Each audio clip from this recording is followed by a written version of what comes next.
Hey guys, welcome back to my channel Tuli's Biology. So today again I have came up on this Wednesday with another new topic on the genetic crosses. So before I start with the topic of genetic crosses, make sure you just subscribe to my channel, give like, comment, share with your friends. So today's topic that I will start with, that is the genetic crosses. To be very specific, I will start with the monohybrid and dihybrid crosses. So before starting with the monohybrid and dihybrid cross, I would like to give an idea about the monohybrid and dihybrid cross. So what is hybrid? When you are mixing two different characters to form a new offspring, that is the hybrid organism. Okay, so what is this monohybrid and dihybrid cross? Mono, the word mono means one. So when you are taking one character, or when you are considering one character and you have taken the two different traits of that character and you are making a cross along with it, that is termed as the monohybrid cross. And the second one, that is the dihybrid cross. Di means two. So when you are taking two characters, obviously which are contrasting to each other, the traits must be contrasting to each other. So when you are considering two characters, mixing them to produce a new offspring, that will be our dihybrid cross. So let us see the monohybrid and dihybrid cross, how Mendel has done it, this monohybrid and dihybrid cross. So let's just hop into that cross. So monohybrid cross. So Mendel has performed this cross on both the pea plant as well as the guinea pig. So at first we will consider the pea plant. In this monohybrid cross, Mendel has taken plant height, or you can say stem height, as the character. Okay, stem height as the character. So what are the contrasting characters should be there? First one is tall, another one is dwarf. So the character tall is represented as capital T, and the character dwarf is represented as small t, small t. Clear? So in this way, two contrasting characters or two contrasting trait of a single character has been taken or has been chosen in order to perform the monohybrid cross. Now we will see how the cross is being performed. At first, parent generation or the parent plants has been taken. So we write over here P generation, or you can write parent generation. Then give an arrow and then write capital T, which is our tall character, is being crossed with small t, which is our dwarf character. Okay, now this is the parent generation. Now from the parent generation, the gametes are being coming out. Now from here, what are the gametes that are coming out? Capital T, and from here this small t. So this is marked as the gametes. Clear? Now these gametes are being fused with each other to form the F1 generation, or you can say first filial generation. Okay, so what is it coming? Capital T, small t. This is our F1 generation. This is the first hybrid. It is the hybrid tall, not the pure tall. Clear? So till this much, this is the F1 generation. Now from the F1 generation, the gametes will come out from this F1 generation. Now let's see how the gametes are coming out. And from the gametes which are coming out from this F1 generation, from these gametes, from the intercrossing of these gametes, we will get the F2 generation or second filial generation. So in order to obtain the F2 generation or second filial generation, we have to perform a checkerboard. Okay, from where we can get the F2 generation. So here capital T, here small t, here again capital T, here again small t. So this capital T will be crossed. We suppose I am naming it as 1, 2.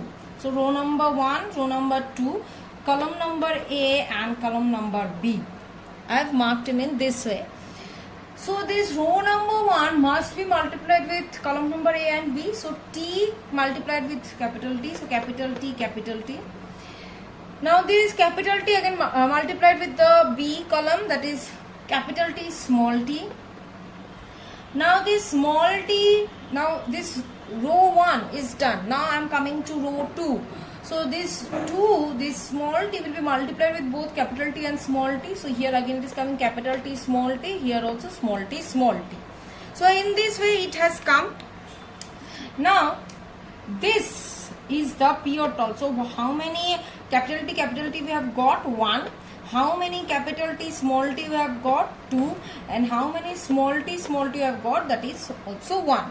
So this capital T represents period tall. Okay. This capital T, small t, it represents hybrid tall. And this small t, it represents the dwarf. Clear? So, we are getting 1 pure tall, 2 hybrid tall and 1 dwarf. This is our genotypic ratio. If I will go with the genotypic composition, then this is our genotypic ratio. What is this? 1 pure tall is to 2 hybrid tall is to 1 is dwarf. So this is our genotypic ratio. Now if I come for the phenotypic ratio. Phenotypic means what we can see. How many tall and how many dwarf. How many tall? 1 and this 2. That means 1 plus 2. That means 3 tall. So 3 is the tall. And how many dwarf? Only 1 dwarf. So 3 is to 1. So phenotypically it is 3 tall, 1 dwarf. But genotypically it is 1 pure tall, 2 hybrid tall and 1 pure dwarf. So this is the phenotypic and genotypic ratio and the overall cross of the monohybrid cross. Next we will move on to the topic of dihybrid cross. So this is the dihybrid cross. Excuse me. At the beginning of the video only I have said dihybrid means we are making the hybrid cross by taking 2 characters. The contrasting traits of 2 characters we will be taking. So here also Mendel has performed it on both the pea plant as well as on the guinea pig. But for this, as we have done the monohybrid cross on pea plant, so we will do the dihybrid cross on the guinea pig. So what are the characters he had taken for the guinea pig in case of dihybrid cross, that we will see. First of all, he has taken the hair color.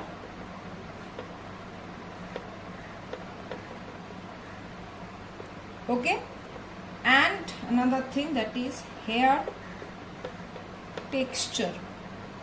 These 2 things he has taken for the dihybrid cross. Now hair color, the dominant character he has taken.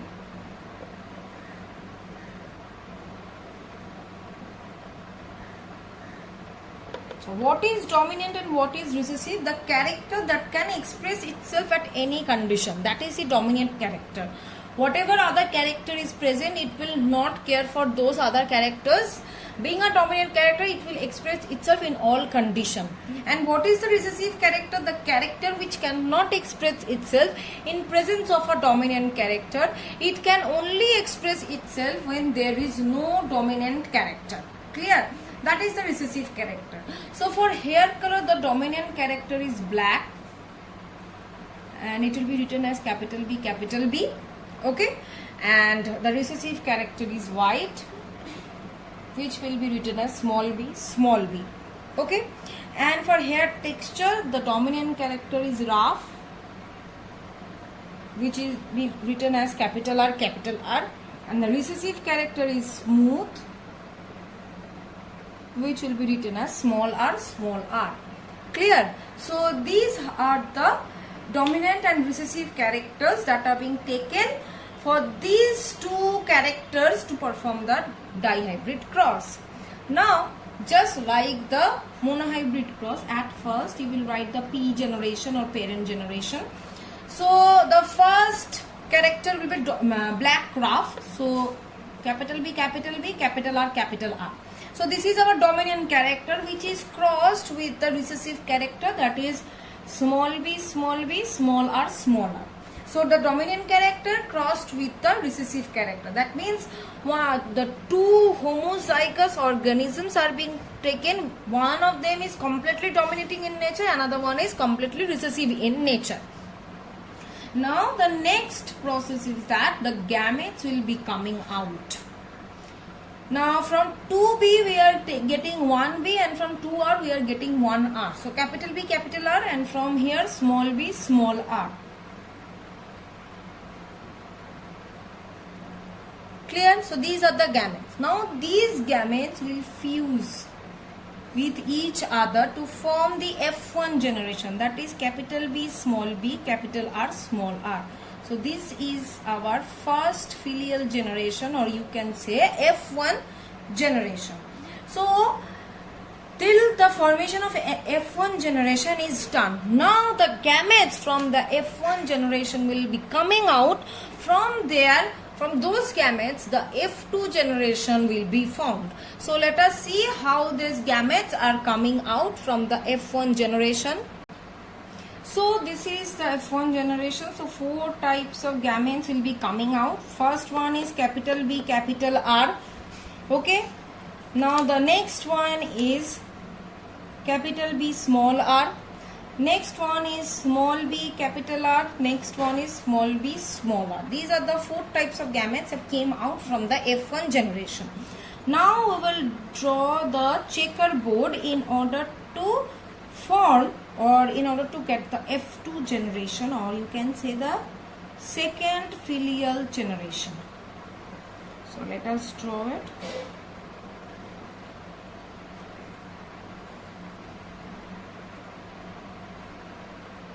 So first one, capital B, capital R, capital B, small b, capital R, small b, small r. Similarly over here, capital B, capital R, capital B, small b, capital R, small b, small r. So in this way we are going to do the checkerboard and get the results. So first one we will get, that is capital B, capital B, capital R, capital R, capital B, capital B, capital R, small r, capital B, small b, capital R, capital B, small b, capital R, small r. Similarly on this second row, capital B, capital B, capital R, small r, capital B, small r, small r, capital B, small b, capital R, small r, capital B, small b, small r, small r. Second column is also, second row is also done. Now coming for the third row, capital B, small b, capital R, capital B, small b, capital R, small r. Third one, small b, capital R. Fourth one, small b, capital R, small r. Third row is also done. Now coming for the fourth row, that is capital B, small b, capital R, small r. Capital B, small b, small r, small r. Small b, capital R, small r. Small b, small r, small r. So in this way the checkerboard is done. Now we will see the phenotypic and the genotypic ratio of the cross.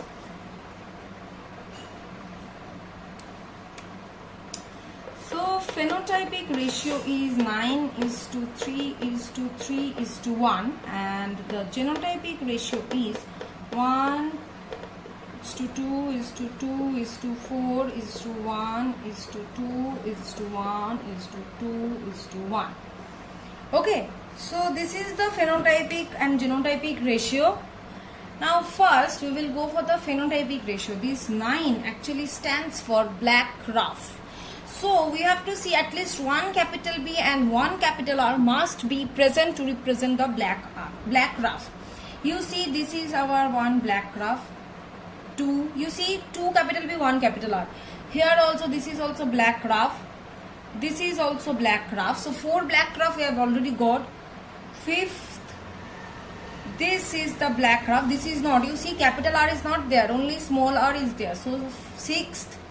Now coming, this is the 7th, 8th, and the 9th one. So 9 black calf gone. Now coming for the 3, that will be, this 3 is standing for black smooth. That means capital B will be there, but no capital R will be there. See this one. This one, capital B is there, black smooth, rough, it is not present, capital R is not present, 2 are small r, so black smooth. This is also the black smooth, and the other one, this one, this is also the black smooth. Clear? So 3 black smooth we have already got. Now coming to the next one, next 3, that will be the white rough. That means small b will be there, both the b will be small, but at least it should have one capital R. So this one,